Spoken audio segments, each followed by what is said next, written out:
ইনসান মা গররাকা বিরাব্বিকাল কারীম।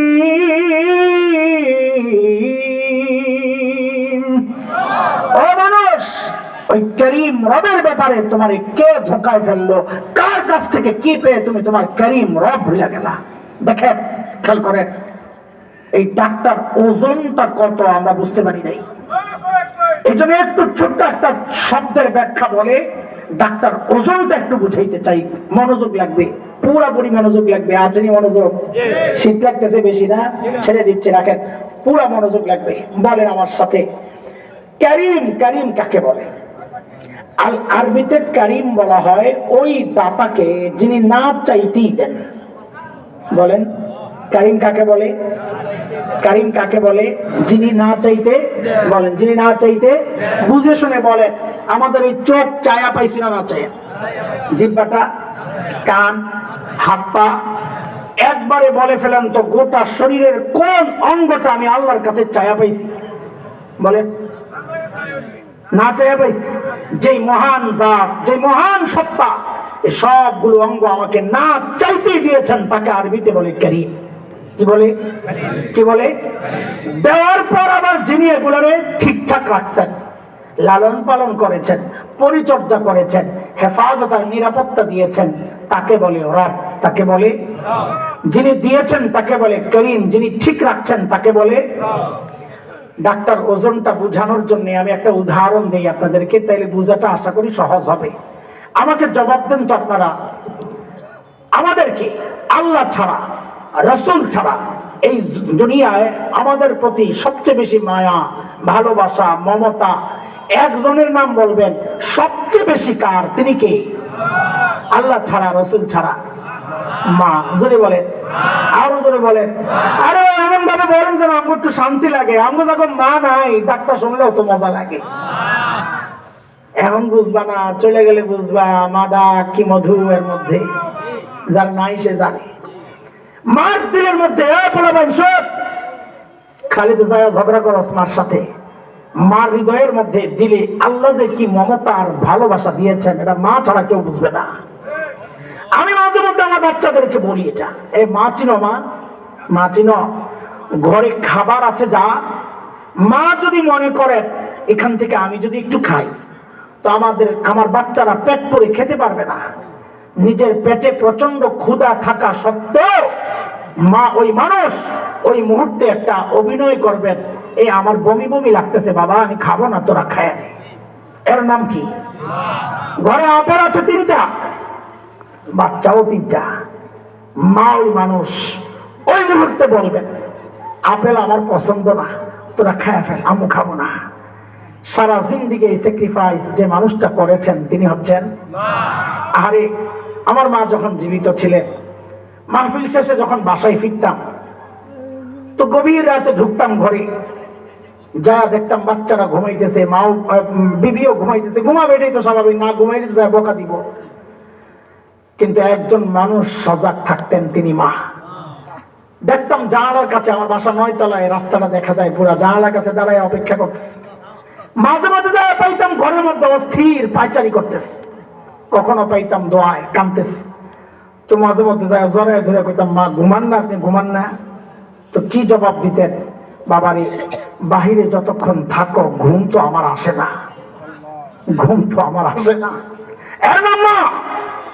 আর এই জন্যই তো এলামারা মা আর বাবার মাসআলা আলাদা করেছেন। কি মাসআলা? কোন সন্তান যদি বাবা মার আগে মৃত্যুবরণ করে তো মাসআলা হচ্ছে বাবা সন্তানের লাশের পেছনে পেছনে যেতে পারে, বাবা সন্তানের কবরেও নামতে পারেন। আরে কেন? বাবার কলিজায় কি মায়া দয়া নাই? আছে। বাবাও চিৎকার করে করে কান্না করবেন, কিন্তু বাবাকে আল্লাহ শক্তি, ওই মনোবল দিয়েছেন সন্তানকে শোয়া দিয়া বাবা কান্না করতে করতেই উপরে উঠতে পারবেন। কিন্তু কোন মায়ের জন্য সন্তানের লাশের পেছনে যাওয়া চলবে না, কোন মায়ের জন্য সন্তানের কবরে নামা চলবে না। কেন? দুনিয়ায় এমন কোন মা নাই যে মা সন্তানকে দাফন করার জন্য কবরে নেমে সন্তানকে দাফন করে আবার সুস্থ অবস্থায় উপরে উঠবেন, এমন কোন মা জগতে নাই। সন্তানকে একটু শোয়া নিজে লাশ হয়ে শুয়ে পড়বে। এরে দোস্ত, এরে বন্ধু, এরে ভাই, আমার বাবা, আমি একটু জিজ্ঞেস করি ছোট্ট কথা, এই যে মার কলিজায় এত মমতা, এত দরদ, এত ভালোবাসা, এত মায়া, কারণটা কি? কারণটা বলেন তো। মা আমার একটা চোখ বানাইছেন সেই জন্য। যুবক কথা কও। মা আমার একটা কান বানাইছেন সেই জন্য। মা আমার জিহ্বাটা বানাইছেন সেই জন্য। তো মা আমার একটা হাত বানাইছেন সেই জন্য। কয়টা আঙ্গুল বানাইছেন সেই জন্য। তো একবারে জবাব দেন তো, আমার শরীরের কোন অঙ্গটা আমার মা বানাইছেন? বলেন বলেন, কি বানাইছেন? মা আমার কি বানাইছেন? কথা বলে না। কি বানাইছেন? কিচ্ছু বানান নাই। মা আমার কিচ্ছু বানান নাই। ওহো, অল্প কয়েকদিন ভাড়াটিয়ার মতো পেটে ধারণ করেছেন, হওয়ার পরে লালন করেছেন। তাতেই মার কলিজায় এত মায়া। মা আমার শরীরের কিচ্ছু বানান নাই, তাতেই মার কলিজায় এত মায়া। আহ আহ, তাইলে যে আল্লাহ আমার চোখ বানাইছেন, ওই আল্লাহর কত মায়া। যে আল্লাহ আমার জিভ বানাইছেন, ওই আল্লাহর কত মায়া। যে আল্লাহ আমার হাত বানাইছেন, ওই আল্লাহর কত মায়া। যে আল্লাহ আমাকে এত এত নিয়ামত দিয়ে বাঁচায় রাখছেন, ওই আল্লাহর কত মায়া। আরে কত মায়া, তুমি কি বুঝো না?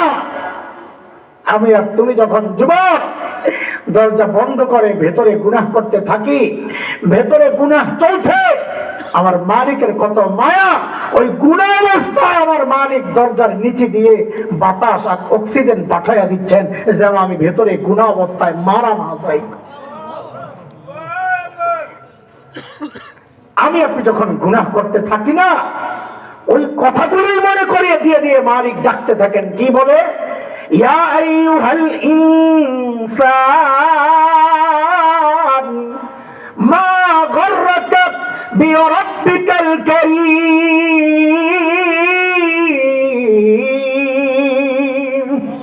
ওরে মানুষ, যে কারীম রব তোকে সবকিছু দিলেন, তার দেওয়া চোখ দিয়া তুই তার নাফরমানি করছিস।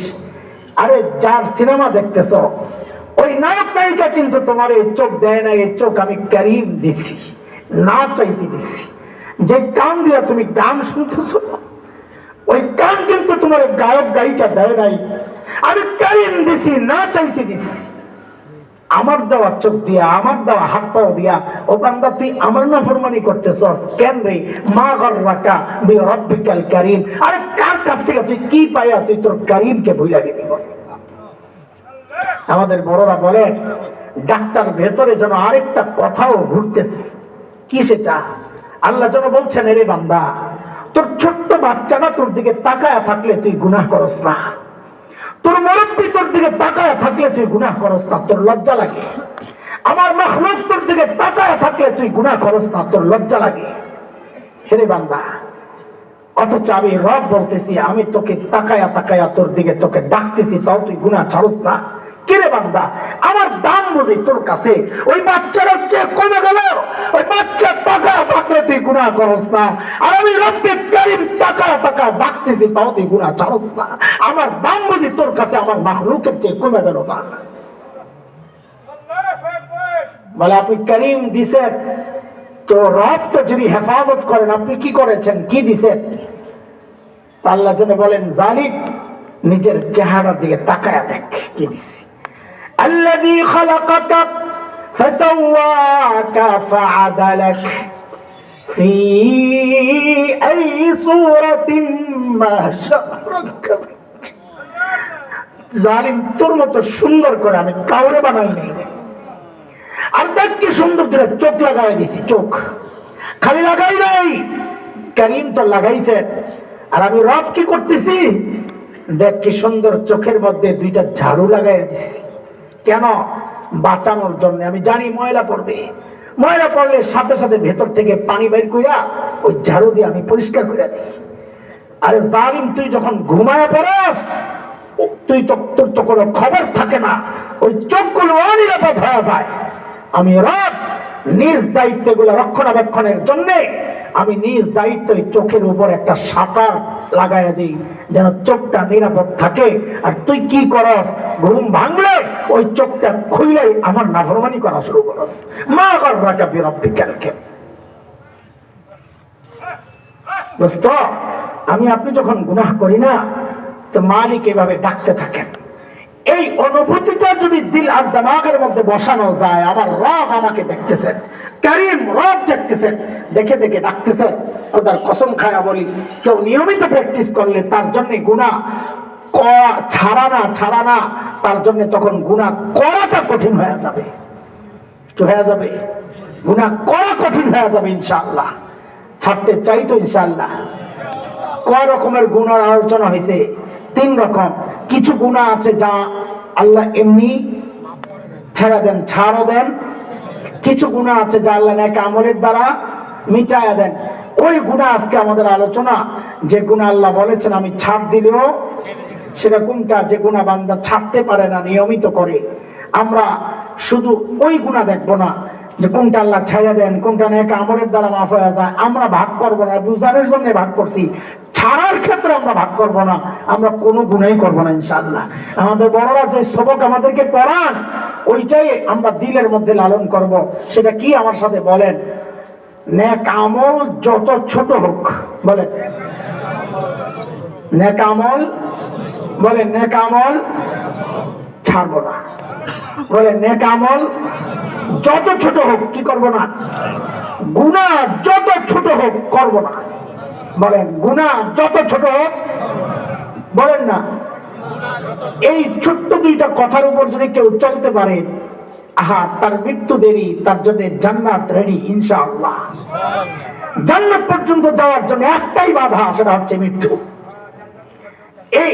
এইভাবে যদি কেউ চলতে পারে, কি?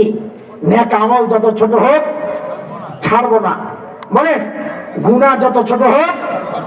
এটা হচ্ছে আজকের আমাদের এই মাহফিলের শেষ ঘোষণা। আমরা সবাই ঘোষণা দিয়ে যাই ইনশাআল্লাহ। কি বলেন আবার? নেক আমল যত ছোট হোক ছাড়বো না, গুনাহ যত ছোট হোক। আল্লাহ তাআলা আমাদেরকে ওইভাবেই জীবন গড়ার তৌফিক দান করেন। আল্লাহ আমাদের হামিউস সুন্নাহ মাদ্রাসাকে, ফয়জুল উলুম মাদ্রাসা, আল্লাহ তাআলা মুফতি ফয়জুল্লাহ রাহিমাহুল্লাহর নামে যে মাদ্রাসা, আমাদের এই মাদ্রাসাকে আল্লাহ এমন কবুল করেন যেন মাদ্রাসার প্রত্যেকটা বাচ্চাও মুফতি ফয়জুল্লাহ হয়ে যায়। আল্লাহ তাআলা মাদ্রাসাকে দারুল দেওবন্দের মতো কবুল করেন। মাদ্রাসার